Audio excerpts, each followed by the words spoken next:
Bagaimana hukumnya seseorang tidak sengaja merusak barang masjid, sedangkan orang itu tidak punya banyak uang untuk menggantinya, Buya? Masalah mengganti dan tidak itu, kalau mengganti, kalau Anda memang wajib mengganti juga tidak, karena Anda tidak sengaja. Wajib mengganti juga tidak, karena Anda tidak sengaja. Cuma mau menyaksikan kajian Buya Yahya tanpa biaya internet? Segera pasang parabola Al-Bahjah TV di rumah Anda. Bebas biaya bulanan dan tanpa koneksi internet.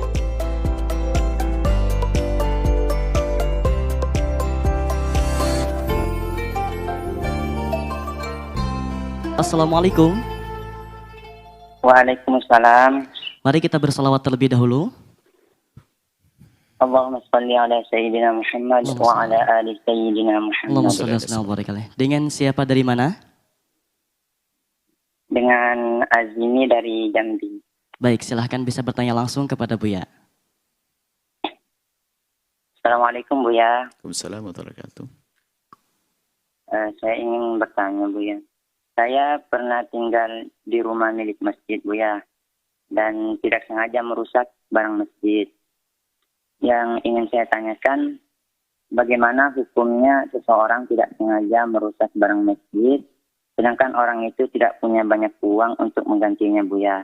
Apakah berdosa dan harus meminta maaf kepada semua umat Islam di sekitar masjid tersebut, Buya? Syukran, Buya. Baik, semua kesalahan yang dilakukan seorang manusia yang di luar kesadarannya tanpa ada kesengajaan darinya, maka tidak dosa di hadapan Allah. Biarpun membunuh sekalipun. Seorang ibu rupanya dia miring ke sebelahnya, anaknya ketindes mati, nggak dosa dia. Karena tidak sengaja. Naik mobil sudah benar. Jalannya tiba-tiba ada orang nyebrang nyelonong. Tidak dosa. Iya kan seperti itu. Nah, tidak dosa. Dan ada pun masalah mengganti dan tidak itu, kalau mengganti, kalau Anda memang wajib mengganti juga tidak, karena Anda tidak sengaja. Wajib mengganti juga tidak, karena Anda tidak sengaja.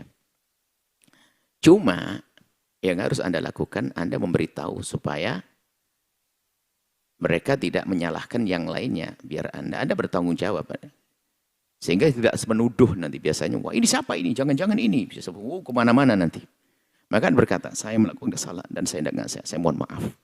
Dengan sopan dan santun. Ini yang pertama, minta maaf itu penting. Tidak harus ke umat seluruh dunia, enggak. Kepada pengurus masjid itu saja, supaya tahu kok. Supaya tidak mencari-cari, kalau mencari-cari nanti suudon malahan. Anda berkata, saya melakukan, saya tidak sengaja dan sebagainya. Kemudian setelah itu harus ada di hati Anda. Biarpun secara fikih, maka hidup Anda nggak cukup dengan fikih. Kalau fikih kan saya tidak sengaja pasal mengganti. Hidupmu tidak hanya dengan fikih, mana akhlakmu, mana adabmu. Oh, orang bingung pengen bangun masjid, kau ngerusak aja nggak mau ganti. Biarpun secara fikih tidak wajib enggak, maka hidupnya orang kalau pakai fikih-fikih itu adalah keras. Anda yang penting sudah bayar zakat, selesai tetanggakan jerit-jerit kelaparan dan masalah. Tapi akhlak Anda menuntut, kasih dong tetangga Anda. Kita hidup tidak hanya urusan fikih-fikih saja. Ada lebih tinggi ihsan, ada akhlak. Nah, orang lain saja membantu masjid miliaran rupiah uangnya diberikan ke masjid. Anda ngerusak biarpun tidak sengaja, maka hendaknya Anda berpikir ke depan hari. Hari ini saya tidak punya duit, tapi suatu ketika nanti saya akan sumbang berlipat-lipat daripada yang aku rusak. Itu yang harus ada di hati Anda. Jangan merasa yang penting kan saya tidak punya kewajiban, kan saya nggak dosa. Duh, biarpun seperti itu, tapi tanggung jawab akhlaki. Secara akhlak itu ada dong. Orang aja membantu pondok. Makanya seperti kasus-kasus di pondok begini, ini di pesantren itu kadang ada, kita mendengar berita seorang wali santri misalnya. Kalau ada berita temennya ngajak, ayo bantu pondok dan sebagainya. Kan kita sudah bayar. Kenapa harus kita bantu bangun-bangun? Kami sampaikan, itu ada orang bangun di pondok pesantren, miliaran duitnya ditaruh di pondok, anaknya nggak di pondok. Anda ini punya anak di pondok masih rewel ini. Ini ada orang nyumbang miliaran tuh anaknya nggak di pondok loh ya. Karena bukan urusannya urusan. Orang kalau biasakan hidup, yang penting kan bukan kewajiban saya, itu hidupnya gersang. Coba, Anda di rumah, suami Anda pulang. Di kamar mandi Anda lupa bajunya anak-anak kecil Anda masih di kamar mandi, belum Anda ringkesin. Suami Anda ngelihat, bisa ngangkat. Cuman nggak ngangkat suami Anda. Kenapa Anda angkat? Ini kan tugas istri saya. Bikin enak nggak suami gitu tuh? Pakai bahasa, kan bukan tugas saya. Bukan kewajiban saya. Bukan gitu hidup Anda. Selagi Anda bisa melakukan, kenapa Anda tidak melakukan? Gitu loh. Akhlak itu penting.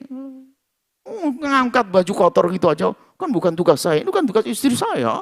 Astagfirullah. Pak, ambil tok. Kalau perlu cuci sekalian. Sama, istri juga begitu. Tugas suami yang sebenarnya bisa dikerjakan. Sudah pakai jadwal suami karena ini berat, nyiram ini bunga dan sebagainya. Nyiram. Kalau suami kan istri nggak. Kan tugas suami. Lah enak begitu. Selagi kita bisa melakukan, maka ayo kita lakukan seperti itu ya. Jadi tadi apa yang Anda lakukan adalah Anda tidak salah, tapi Anda harus punya kerinduan untuk bisa. Itu dalam segala hal ya. Anda punya tanggung jawab. Orang itu punya tanggung jawab. Kalaupun Anda dimarahi ya seperti halnya Anda merusak. Sebetulnya itu yang Anda rusak, kalau bisa ngomong juga marah dia. Cuman kan enggak. Kenapa kau pecahin aku? Aku enggak sengaja. Pokoknya aku pecah. Maksudnya ya Anda tanggung jawab dengan perilaku Anda biarpun tidak disengaja. Tinggal kalau orang marah ngomong saya tidak sengaja itu semua. Dia masih marah, wajar dia marah. Karena dia mungkin selama ini ngurus masjid rapi tatonya. Dia terima dong, orang hebat kok. Yang penting di hadapan Allah tidak dosa, kemudian berpikir, nanti ingat saya akan ganti dengan berpuluh-puluh kali lipat. Nah itulah, jangan cuek kalau Anda melakukan kesalahan. Ada orang mengantarkan Anda, saya biasakan akhlak mulia. Anda naik taksi, Anda naik apa? Setelah keluar, Anda membayarkan selesai. Tapi Anda bukan manusia kalau hanya bayar. Apa sih salahnya mengucapkan terima kasih Pak? Ayo. Mana akhlak Anda ngomong terima kasih ya susah? Anda manusia atau bukan? Dia nganterin Anda, jangan mentang sudah bayar. Masih Pak, ngasih duit, bilang makasih Pak. Insyaallah. Waalaikumsalam. Apa sih salahnya gini? Akhlak itu perlu dibangun. Jangan mentang-mentang bukan kewajiban saya. Wow. Tapi saya ngomong bahasa fikih. Fikihnya kan tidak wajib. Selagi tidak wajib ya sudah. Kan gak enak. Anda hidupnya tidak begitu. Hidupnya tidak sekedar dengan fikih, tapi ada akhlak yang harus dihadirkan. Wallahu a'lam bishawab. Sahabat Al-Bahjah TV, setelah menyaksikan video ini, jangan lupa bersolawat kepada baginda Nabi Muhammad. Shollu ala Nabi Muhammad. Allahumma sholli alaihi wa ala alihi wa sahbihi.